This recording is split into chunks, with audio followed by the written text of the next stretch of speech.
자, 오늘 본문 말씀을 가지고 로마서 강의 6번째 시간 동성애는 죄다라는 제목으로 함께 은혜를 나누겠습니다. 함께 우리 제목을 따라합니다. 동성애는 죄다.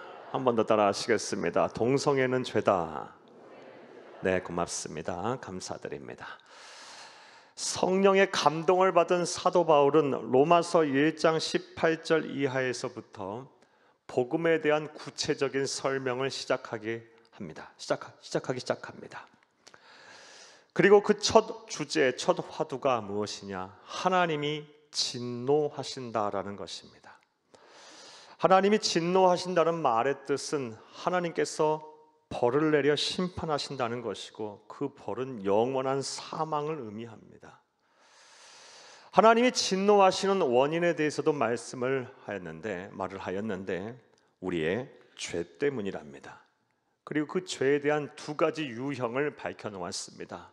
먼저 사람이 하나님을 향하여 짓는 죄인, 이 경건하지 않음, 불경건 때문에 하나님께서 진노하시고, 또 다른 유형의 죄는 사람과 사람 사이에 짓는 불의 때문에 하나님께서 진노하신답니다. 그리고 우리는 지난주에 그 첫 번째 유형의 죄인, 사람이 하나님을 향하여 짓는 경건하지 않음, 불경건의 죄가 어떠한 죄인지에 대해서 생각을 해보며 은혜를 나눴습니다. 사랑하는 여러분, 지난주에 우리가 살펴본 불경건의 죄는 어떠한 죄를 말합니까? 하나님이 없다고 하는 무신론 사상을 말합니다. 그런데 성경은 누구도 하나님이 없다고 말을 할 수가 없답니다. 무신론 자체가 존재할 수가 없다라고 말합니다. 왜냐하면 하나님께서 이 사람을 창조하실 때 하나님을 알고 하나님을 찾도록 그 본성 가운데 하나님께서 창조를 그렇게 하셨기 때문에 반드시 사람은 하나님을 알고 찾을 수밖에 없다랍니다. 무엇보다 대자연 삼남만상에 하나님의 영광과 하나님의 실존을 알 수 있는 표적들을 계시하셨기 때문에, 자연 계시로 남겨두셨기 때문에 사람은 누구나 하나님을 알고 하나님을 찾게 된다랍니다. 그러므로 우리가 언젠가 이 세상의 삶이 다 끝나는 날 하나님 앞에 서게 될 텐데, 그때 누구도 나는 하나님을 알지 못해서 믿지 못했어요라고 핑계할 수가 없다랍니다. 정리하면 무신론은 존재할 수 없습니다. 존재한다면 불신론만 존재할 뿐입니다. 그런데도 불구하고 사람들이 계속해서 하나님을 알되 그를 영화롭게 하지 아니하고 감사하지도 아니하고 섬기지도 아니하면 사람들은 필연적으로 타락의 길을 걸어갈 수밖에 없습니다. 그 결과가 무엇입니까? 생각은 허망해지고 마음은 어두워집니다. 채워도 채워지지 아니하는 영적인 목마름이 있게 됩니다. 사랑하는 여러분, 왜냐하면 하나님이 계셔야 할 곳에 하나님이 계시지 않기 때문입니다. 창조하실 때 하나님이 거하실 그곳을 우리의 심령 가운데 만들어 놓았고, 하나님을 알고 하나님을 찾도록 만들어 놓았는데 하나님을 안 찾으니 생각이 허망하고 마음은 어두워지고, 왜 사는지, 무엇을 위해 이렇게 노력을 하고 살고 있는지, 어디로부터 와서 어디로 가는 게 인생인지 모르는 것입니다. 채워도 채워지지 않는 영적인 목마름 속에 살게 돼요. 그러다가 스스로 지혜롭다고 여겨 하나님 대용품으로 무엇인가 채워놓으려고 해서 만들어낸 것이 바로 우상입니다. 우상. 사랑하는 여러분, 우상 숭배는 하나님께서 가장 미워하시는 죄입니다. 우상 숭배는 하나님께서 반드시 심판하시고 벌하십니다. 우상 숭배자의 말로는 영원한 지옥 형벌, 영원한 사망임을 믿으시기를 간절히 주의 이름으로 축복합니다. 여기까지가 지난 시간에 대한 말씀이었어요. 자, 오늘은 오늘의 강의를 이제 이어가겠습니다. 오늘은 지난 시간에 이어 하나님께서 진노하시는 죄 중에 두 번째 유형의 죄인, 사람과 사람 사이에 짓는 죄인 불의에 대해서 말씀을 드리겠습니다. 로마서 1장 26절부터 32절의 말씀을 보게 되면 사람과 사람 사이에 짓는 죄인 불의에 대해서 그 죄명을 아주 구체적으로 열거를 하고 있습니다. 자, 그런데 우리가 주목해야 할 것은 그렇게 사람과 사람 사이에 짓는 불의, 하나님이 진노하시는 죄인 이 불의에 대해서 죄명을 열거하면서 가장 첫 번째로 열거한, 소개한, 말씀하신 죄가 무엇이다? 동성애라는 것입니다. 오늘 본문 26절에서 27절을 함께 읽겠습니다. 이 때문에 하나님께서 그들을 부끄러운 욕심에 내버려 두셨으니 곧 그들의 여자들도 순리대로 쓸 것을 바꾸어 영리로 쓰며 그와 같이 남자들도 순리대로 여자 쓰기를 버리고 서로 향하여 음욕이 불릴 듯하며 남자가 남자와 더불어 부끄러운 일을 행하여 그들의 그릇됨에 상당한 보응을 그들 자신이 받았느니라. 아멘. 여자들도 순리대로 쓸 것을 바꾸어 영리대로 쓰고 남자들도 순리대로 여자 쓰기를 버리고 서로 향하여 음욕이 불릴 듯하였다. 남자가 남자와 더불어 부끄러운 일을 행했다. 이건 뭘 말합니까? 동성애를 말해요. 사람과 사람 사이에 짓는 불의 때문에 하나님께서 진노하시는데 그 불의에 대해서 말씀을 하면서 제일 먼저 동성애를 언급했다. 뭘 의미합니까? 하나님이 이 동성애를 얼마나 죄로 생각하시며 미워하시는지 우리는 잘 알 수가 있습니다. 그러므로 우리는 동성애라는 죄를 범해서도 안 될 것이고 옹호해서도 안 될 것이고 또 그것에 대한 지질해서도 안 될 줄로 믿습니다. 동성애는 죄입니다. 동성애가 죄라는 그 근거에 대해서도 몇 가지 말씀을 드려보겠습니다. 먼저 절대 진리인 성경이 창세기서부터 요한계시록에 이르기까지 일관성 있게 동성애는 죄라고 말을 하고 있습니다. 구약의 말씀 한 구절, 신약의 말씀 한 구절 보겠습니다. 구약의 말씀 레위기 20장 13절을 함께 읽겠습니다.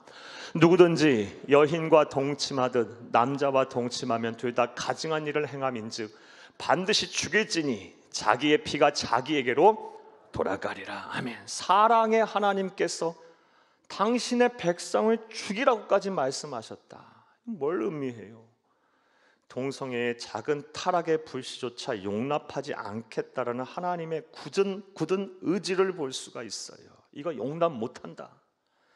신약의 말씀도 보겠습니다. 고린도전서 6장 9절에서 10절을 함께 읽겠습니다. 불의한 자가 하나님의 나라를 유업으로 받지 못할 줄을 알지 못하느냐. 미혹을 받지 말라.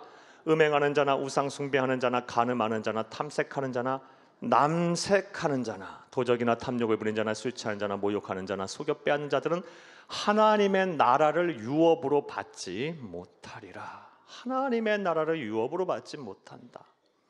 얼마나 하나님께서 이 동성애, 남색을 분명히 언급하고 있어요. 얼마나 경계하고 죄로 여기시는지 미워하시니 우리 잘 알 수가 있습니다. 이처럼 성경은 창세기부터 요한계시록에 이르기까지 일관성 있게 동성애는 죄다라고 분명하게 말씀을 하고 있습니다. 자, 그런데 오늘날 일부 자유주의적인 신학자들과 그리고 목회자들, 성도들 가운데 동성애는 죄가 아니다라고 말을 하고 생각하고 주장하는 사람들이 여럿 있습니다. 많이 있습니다. 그들이 그렇게 말하는, 주장하는 논리가 무엇이냐? 바로 사랑입니다. 사랑. 기독교의 핵심 교리는 사랑 아니냐? 예, 맞습니다. 우리 예수님께서도 믿음, 소망, 사랑 가운데 제일은 뭐다? 사랑이라고 말씀하셨습니다. 하지만 그들이 내세우는 논리의 사랑은 잘못된 이해에서 비롯된 사랑입니다. 성경에서 말하는 사랑의 속성을 잘못 이해해서 말하고 있는 거예요. 논리를 전개하고 있는 것입니다. 즉 그들은 말하길 예수님께서 사랑이 제일 중요하다고 말씀하시지 않았느냐. 따라서 동성애를 행하고 동성결혼을 하는 사람들을 정죄하지 말고 그들이 행하는 동성간의 사랑도 정성적인 사랑으로 인정을 하자. 그리고 그들의 허물을 덮어주는 것이 진정한 하나님이 우리에게 알려주시고 말씀하신 사랑의 실천이 아니냐라고 논리를 전개합니다. 사랑하는 여러분, 여러분들은 이러한 생각과 주장에 어떠한 생각이 드십니까?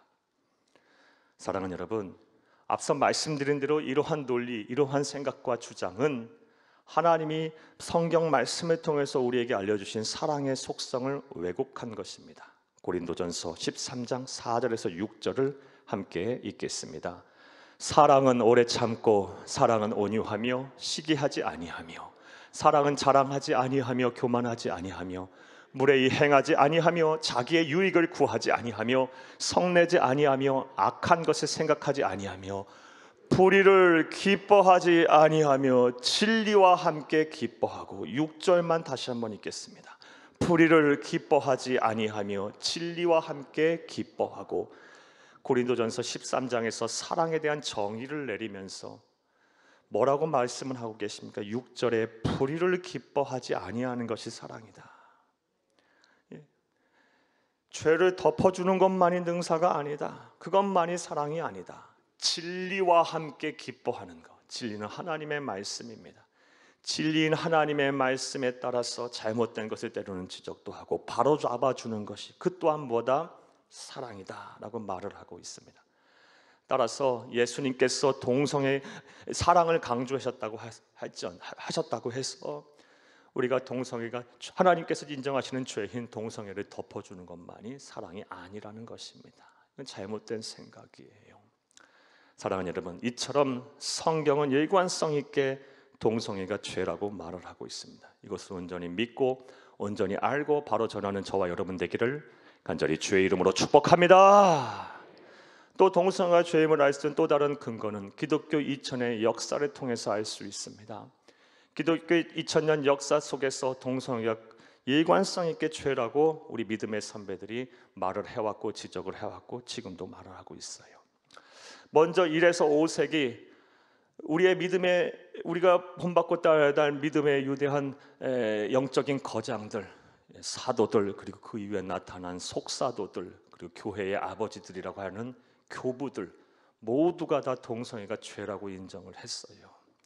실례로 기독교 박해 시대에 그리고 이단의 공격 앞에서 복음의 순수성을 지키고 교회를 지켜냈던 알렉산드리아의 클레멘트 같은 사람, 서방의 제롬과 같은 초기 기독교 신학자들 모두 그들의 남겨준 책에 동성애가 죄다라고 분명히 밝히고 있어요.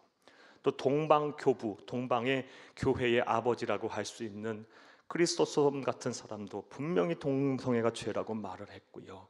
서방교회의 교부, 아버지라고 할 수 있는 오늘날 모든 기독교 신학의 핵심적인 토대를 마련한 성 어거스틴도 분명히 동성애가 죄다라고 말을 하고 있어요. 중세시대도 마찬가지입니다. 가톨릭 신학의 표준이라고 할 수 있는 신학대전을 집대성한 토마스 아퀴나스도 분명히 동성애가 죄라고 말했고요. 우리가 잘 아는 작가인 단테 같은 사람도 그것은 희곡인 신곡에서 동성애는 죄라고 말을 하고 있고, 자연법을 어긴 죄로서 7번째 지옥에 7번째 층에 있는 지옥에 위치해 있다라고 말을 할 정도예요. 자, 나아가서 개신교들의 아버지들은 종교개혁자들도 모두 동성애는 죄라고 여겼어요. 그 존 칼빈은 로마서 주석에 동성애를 행하는 자는 짐승마도 못한 자다라고 개탄하고 있는 것을 우리가 보게 돼요. 이처럼 기독교 2000 역사를 통해서 일관성 있게 동성애는 죄다라고 우리 믿음의 선배들은 말했어요. 그런데 20세기 후반에 이르러 자유로운 인간의 삶을 강조하면서 분명한 과학적인 판단과 그리고 깊은 신학적인 성찰 없이 동성애는 죄가 아니다라고 주장하는 사람들이 나타났어요. 자, 그렇다면 이것이 옳은 생각입니까? 맞는 이야기입니까? 사랑하는 여러분, 하나님은 역사의 주관자가 되십니다. 그리고 기독교 2000 역사는 하나님의 손안에 이루어진 역사예요. 2000년 역사를 통해서 하나님은 일관성 있게 동성애가 죄라고 얘기했는데 자유로운 인간의 삶을 강조하면서 그것을 부정한다, 진리를 부정하는 행위는 옳은 행동이 아니에요. 사랑하는 여러분, 동성애는 죄임을 여러분이 분명히 명심하고 바로 알고 바로 전하는 여러분 되기를 간절히 주의 이름으로 축복합니다. 저는 지금까지 동성애가 죄라는 근거가 되는 그 근거에 대해서 말씀을 여러분에게 드렸어요. 자, 그렇다면 이제 이러한 내용 이해를 바탕으로 생각을 해보겠어요. 사랑하는 여러분, 왜 하나님은 성경에서 그리고 기독교 2000 역사를 통해서 끊임없이 지속적으로 일관성 있게 동성애는 죄라고 말씀을 하셨을까요? 그 이유가 무엇일까요? 자, 이제부터 따라 하시겠습니다. 첫째로, 목소리가 이래서 되겠어요? 첫째로, 하나님이 정하신 창조의 섭리를 위배하기 때문입니다. 여러분, 크게 따라 하시면 좋겠어요. 아멘도 크게 하세요. 아멘이라고 말하는 것은 동의한다. 하나님 말씀이 맞습니다 라는 우리의 또 다른 신앙의 고백이에요. 그리고 크게 따라 하시라는 말씀은 보는 것도 좋고 읽는 것도 좋아요. 하지만 따라 하시면서 이 말씀을, 오늘 들은 말씀을 마음에 새기고 꼭 기억하시라는 의미로서 말씀을 드리는 거예요. 한 번 더 우리 돼지, 첫째 돼지 한번 따라 하시겠습니다. 첫째로, 우리 보여주세요. 첫째로, 하나님이 정하신 창조의 섭리를 위배하기 때문입니다. 그래서 하나님께서는 성경과 기독교 2000 역사를 통해서 지속적이고 일관성 있게 이것은 죄다라고 말씀을 하시는 것입니다. 사랑하는 여러분, 동성애를 옹호하고 지지하는 사람들은 동성애가 선천적이다라는 그런 증거를, 과학적인 증거를 찾아내기 위해 혈안이 돼 있어요. 왜냐하면 동성애가 선천적이고 그리고 유전적인 요인으로서 발생된다. 즉 어머니 뱃속에서부터 하나님의 창조의 섭리대로 나타난 성정체성이다라고 과학적인 증거를 찾아내기만 하면 동성애는 죄가 아니기 때문이에요. 창조의 섭리대로 행한 건데 무슨 죄냐고 항변할 수 있기 때문이에요. 하지만 반대로 이 동성애가 선천적인 것이 아니라 후천적으로 자기의 의지대로 선택한 것이라 한다면 모든 동성애를 행한 것에 대한 책임과 결과는 동성애를 행한 사람이 져야 하기 때문이에요.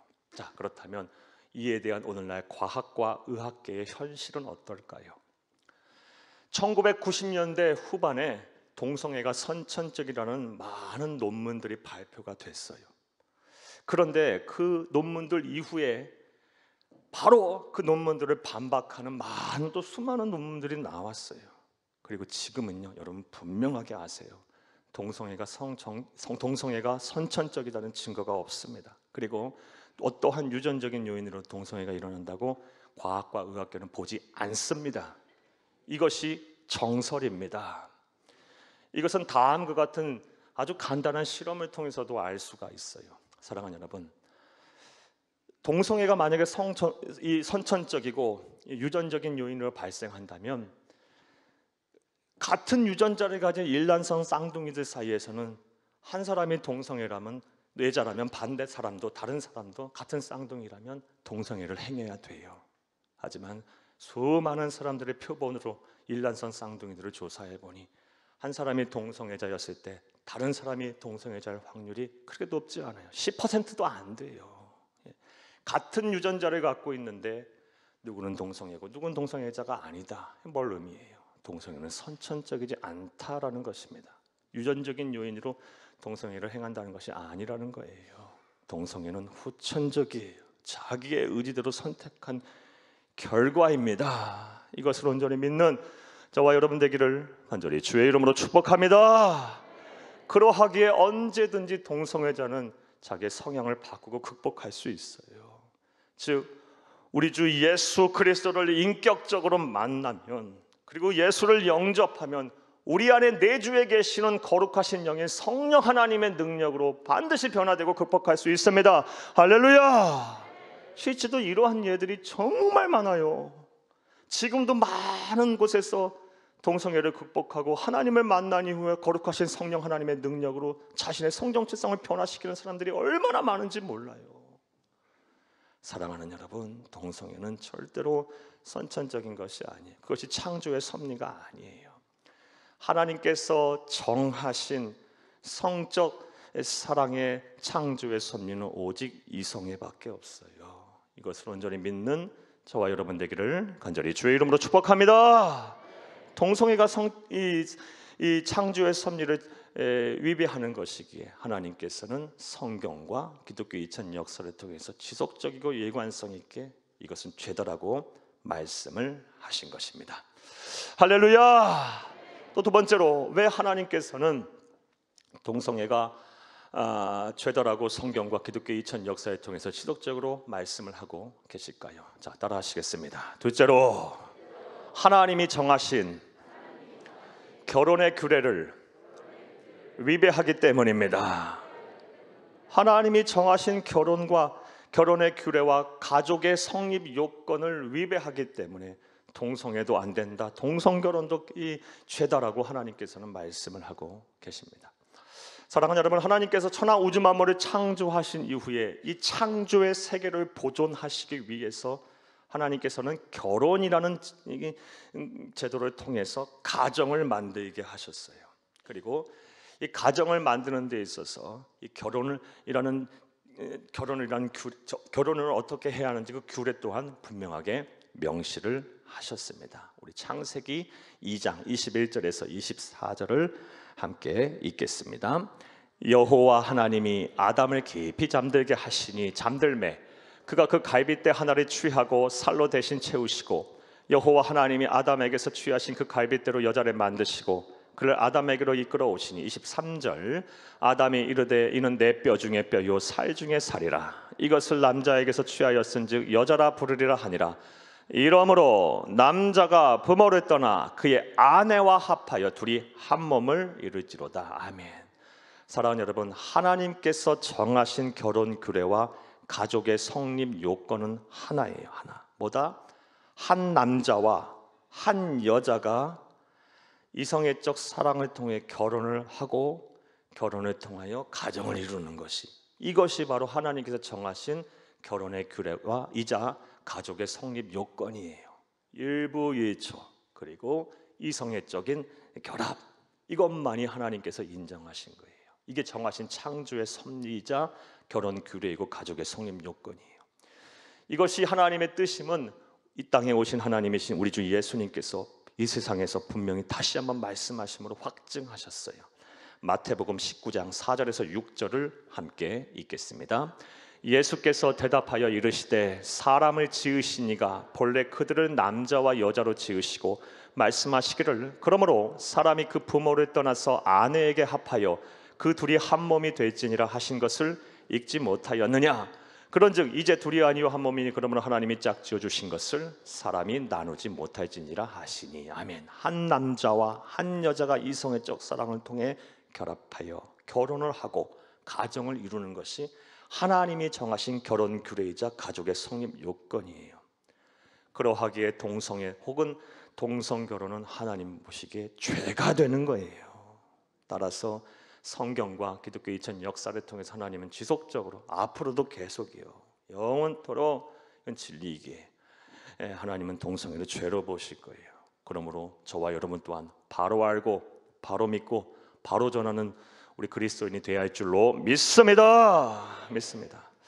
또 세 번째로 왜 하나님께서는 동성애를 죄라고 성경과 기독교 2000 역사를 통해 지속적으로 말씀하셨을까요? 자, 따라 하시겠습니다. 셋째로 하나님이 금지하신 우상 숭배의 극치이기 때문입니다.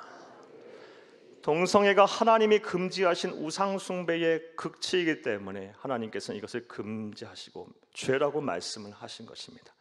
이것에 대한 이해를 하려면 우리가 지난주에 살펴본 내용에 대한 이해가 전제되어야 합니다. 지난 시간에 말씀드렸고 또 앞서 서두에서 말씀드렸다시피 하나님을 알되 그를 섬기지도 아니하고 영화롭게도 하지 아니하고 감사하지도 아니하면 무신론 혹은 불신론 속에 살게 되면 필연적으로 사람은 타락의 길을 걸어가게 되는데 생각이 허망해집니다. 마음이 어두워집니다. 그리고 채워도 채워지지 아니하는 이 영혼의 목마름이 생겨요. 하나님이 계셔야 할 곳에 하나님이 안 계시니까 그래요. 창조의 순간부터 하나님 우리의 본성 가운데 하나님을 알고 찾게 만들어 놓았고 하나님이 거할 처소를 우리의 심령에 예비하셨는데 하나님으로 우리의 심령을 채우지 아니하니 그분이 우리의 인격을 다스리지 아니하니 생각이 그냥 험한 거예요. 마음은 어둡고 내가 왜 사는지도 모르겠고 인생이 덧없고 인생의 황혼의 가면 갈수록 죽음에 대한 공포와 두려움은 더 생기고 왜 이렇게 사는지도 모르겠고 왜 사는지도 모르겠고 허망한 인생을 사는 사람들이 많아요. 그렇게 하다 보니 어떤 필연적으로 어떤 타락의 길을 걸어가게 됩니까? 하나님 대용품으로 무엇인가를 만들어서 그것을 채우려고 해요. 그렇게 생긴 것이 뭐다? 우상이라고 말씀드렸어요. 그리고 인류의 역사에 등장했고 등장하고 앞으로 등장할 수많은 미신들, 잡다한 종교와 신앙들, 신념들 다 그렇게 생긴 거예요. 하나님 대용품으로 만들어낸 거예요. 두려우니까, 허전하니까 뭔가 의지할 것을 찾는 거예요. 자, 그런데 그렇게 찾아낸 우상 가운데 가장 자극적이고 세상 사람들이 볼 때 매혹적인 우상이 있어요. 그것이 무엇이다? 성적인 타락입니다. 로마서 1장 23절 24절 바로 앞에 내용을 보면 알 수 있어요. 함께 읽겠습니다. 썩어지지 아니하는 하나님의 영광을 썩어질 사람과 새와 짐승과 기어다니는 동물 모양의 우상으로 바꾸었느니라. 그러므로 하나님께서 그들의 마음을 정욕대로 더러움에 내버려 두사 그들의 몸을 서로 욕되게 하게 하셨느니라. 아멘. 이게 뭐예요? 성적인 타락을 말해요. 하나님으로 채워야 하는데 하나님으로 채우지 않고 대용품으로 찾은 우상 가운데 아주 자극적이면서 말초신경을 자극하고 세상에서 보기에 아주 매혹적인 우상, 그게 뭐예요? 성적인 타락이라는 거예요. 그리고 그 성적인 타락 가운데 쉽게 말해 끝판왕이 뭐다? 동성애라는 거예요. 동성애. 그러므로 동성애는 결국 하나님으로 채워야 할 것에 하나님 대형품으로 만들어낸 우상인 성적 타락 가운데 아주 극치인 우상인 거예요. 우상의 극치인 거예요. 이해되셨습니까? 그러니 하나님께서 이 동성애를 얼마나 미워하시겠어요. 우상 중에 우상 숭배하는 거니까요. 하나님은 우상 숭배하는 것을 아주 미워하세요. 나 외에 다른 신을 섬기지 말라. 하늘과 땅과 바다에 어떤 것으로도 모양을 우상을 만들지 말고 그것에 절하지 말라. 10계명 1, 2계명이에요. 우상 숭배를 아주 미워하시기 때문에 동성애를 그렇게 미워하시는 거예요. 사랑하는 여러분, 우리가 이런 것을 한다면 어떻게 동성애를 행하고 동성애를 용인하고 동성애를 지지하겠어요? 여러분, 정말 우리 그리스도인들 깨어 바로 알아야 돼요. 정신 똑바로 차리고 우리 신앙생활을 해야 돼요. 세상 풍조에 막 휩쓸려 가면 안 돼요. 우리는 세상 속에 사나 세상 속에 살지만 우리가 살아야 될 곳은 세상이에요. 세상을 등지며 살 수는 없어요. 세상에서 은둔해서도 안 되고요. 우리가 살아야 할 곳, 우리가 이루어야 될 하나님의 나라는 세상에 있어요. 하지만 우리는 세상에 살면서 세상과 구별된 존재로 살아야 돼요. 그곳에서 하나님의 나라, 하나님의 나라를 이루고 하나님의 백성으로 살아야 돼요. 여러분 정신 바짝 차리고 신앙생활 잘하세요.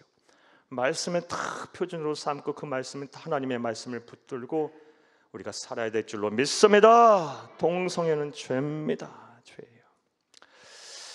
자, 이제 말씀을 맺겠습니다. 사랑하는 여러분, 요즘 포괄적 차별금지법에 대해서 찬반의 의견이 많이 있어요. 우리 사회적인 이슈가 되고 있어요. 속이 정치적인 성향에 따라 진보적에 계신 분들은 이 포괄적 차별적 금지법을 통과시켜야 한다, 찬성해야 한다. 물론 다 그렇지도 않아요. 제 교적관에 계신 분들 중에 진보적인 정치 성향을 있지만 반대하시는 분도 계세요. 또 이 보수적인 정치 성향을 가신 분 중에는 반대하시는 분도 많고요. 안 그러신 분도 계세요. 사랑하는 여러분, 여러분들은 여러분들의 생각이 어떠세요? 이 포괄적 차별금지법 어떻게 우리가 이해하고 받아들여야 할까요? 이 사회적인 이슈 제가 웬만하면 여러분 언급 안 하는데 잘 들어보세요. 여러분 생각은 어때요? 사랑하는 여러분, 이에 대한 복음주의적인 입장, 복음주의적인 진영에 있는 교회들의 입장에 대해서 여러분의 말씀을 드릴게요. 복음주의라고 하면 우리 주 예수 그리스도보다 더 중요한 것이 없다라는 거예요. 우리 주 예수 그리스도가 우리의 삶의 주인이고 생명의 주인이고 인간의 역사의 주관자이심을 믿는 신학적인 정체성을 가진 사람들이에요. 그런 교회를 말해요. 또 하나님의 말씀이 절대 진리이며 삶의 표준이며 정경임을 온전히 믿는 이 교회와 이 성도들의 모임이 바로 무리들이 바로 복음주의 진영이에요. 가장 건강한 교회라고 볼 수 있어요. 이 복음주의 진영의 입장에 이 포괄적 차별적 금지법은 반대를 합니다. 왜 반대를 하는지 잘 들어보세요.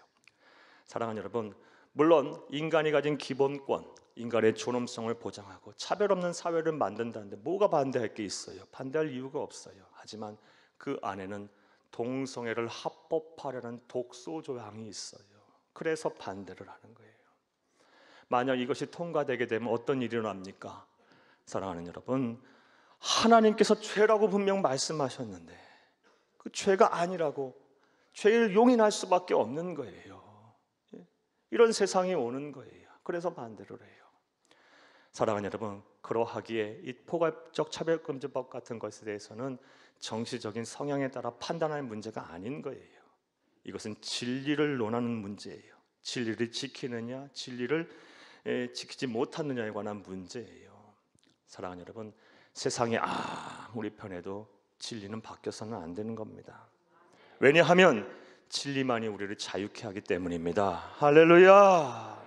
사랑하는 여러분, 진리는 무엇입니까? 동성애가 죄라는 거예요. 동성애는 창조의 섭리를 위배해요.